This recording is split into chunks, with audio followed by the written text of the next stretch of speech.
देश में एक नहीं अनेक हैं धीरज साहू।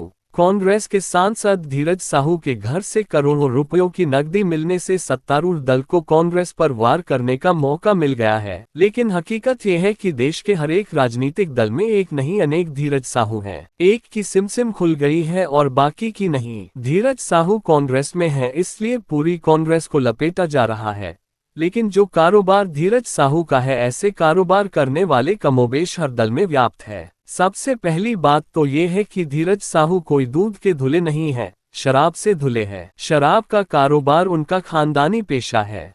किसी का पेशा क्या है ये राजनीतिक दल तय नहीं करते। कोई शराब बेचता है, कोई शबाब बेचता है, कोई मांस बेचता है, कोई केवल चाय बेचता है। यानी सबके अपने अपने धंधे हैं और जायज तथा नाजायज दोनों तरह के धंधे हैं। सियासत सबसे बड़ा और लोकप्रिय धंधा है। सियासत हाथी का पांव है जिसमें सारे पांव समा जाते हैं। धीरज साहू मेरे हमउम्र हैं। उनका जन्म 23 नवंबर 1959 को झारखंड के रांची में हुआ था। धीरज साहू 2010 में पहली बार कांग्रेस से राज्यसभा सांसद बने थे। धीरज प्रसाद साहू पेशे से एक शराब कारोबारी हैं। ओडिशा की बौद्ध डिस्टिलरी उनकी कंपनी है। आयकर विभाग की टीम ने 3 राज्यों ओडिशा, झारखंड और पश्चिम बंगाल में उनके करीब 25 ठिकानों पर छापा मारा है, जहां से करोड़ों रुपए नकद बरामद किए हैं। शराब के कारोबार में इतना पैसा जमा होना हैरानी की बात नहीं है। हैरानी की बात यह है कि धीरज ने ये रकम बैंक में न रखकर अपने घर पर रखी। जाहिर है कि धीरज ने कर अपवंचन किया है, वे इसकी सजा भी भुगतेंगे और कांग्रेस अपनी हथेली धीरज के लिए नहीं लगाने वाली, लगाना भी नहीं चाहिए। शराब के कारोबार ने न जाने कितने नेताओं को धीरज साहू बना दिया है। गौर कीजिए कि धीरज ने जिन राज्यों में शराब बेचकर अवैध रुपया कमाया, उनमें से एक भी भाजपा या कांग्रेस शासित नहीं है। धीरज झारखंड के हैं, वहां कारोबार करते हैं। उनका कारोबार बीजेपी जनतादल शासित ओडिशा में है, तृणमूल कांग्रेस शासित बंगाल में है। किसी की भी सरकार हो, शराब कारोबारियों को संरक्षण मिलता ही है। हरियाणा में मिलता है, मप्र में मिलता है। ये व्यवस्था का प्रश्न है कि धीरज साहू की प्रजाति को सत्ता जन्म देती है, कोई दल नहीं। इस मामले में सभी दल और सत्ताएं एक ही थैली के चट्टे बट्टे हैं। आयकर अधिकारियों ने बताया कि बौद्ध डिस्टिलरी प्राइवेट लिमिटेड और उससे जुड़ी संस्थाओं के खिलाफ विभाग के छापे में अब तक भारी मात्रा में नकदी बरामद की गई है। ये छापे साहू से जुड़े परिसरों में भी मारे गए हैं।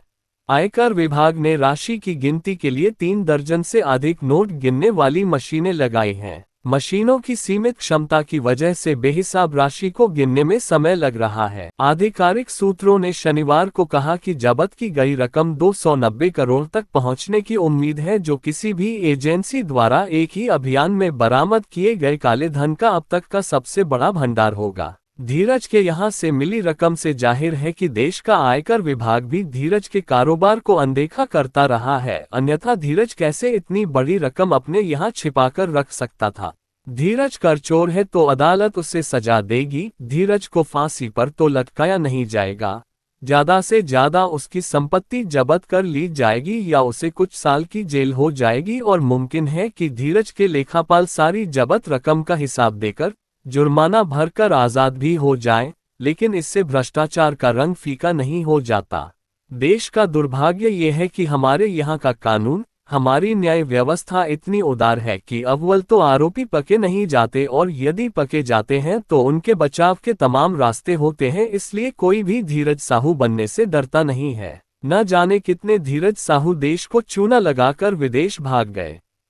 कम से कम धीरज देश में तो हैं।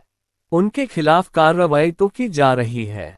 देश में यदि सचमुच रामराज आ रहा है तो देश की सरकार को चाहिए कि वो सभी दलों के धीरजों को धरे, ये न देखे कि वे किस दल के धीरज हैं। धीरज जिस कारोबार से धीरज बने उसके ऊपर रोक लगाए बिना धीरजों का वजूद समाप्त नहीं किया जा सकता, और शराब का कारोबार किसी देश में आसानी से प्रतिबंधित नहीं किया जा सकता। यहाँ तक कि धार्मिक देशों में भी शराब कारोबार सबसे प्रिय और मुनाफे का कारोबार है। लेखक राकेश अचल, विनायक।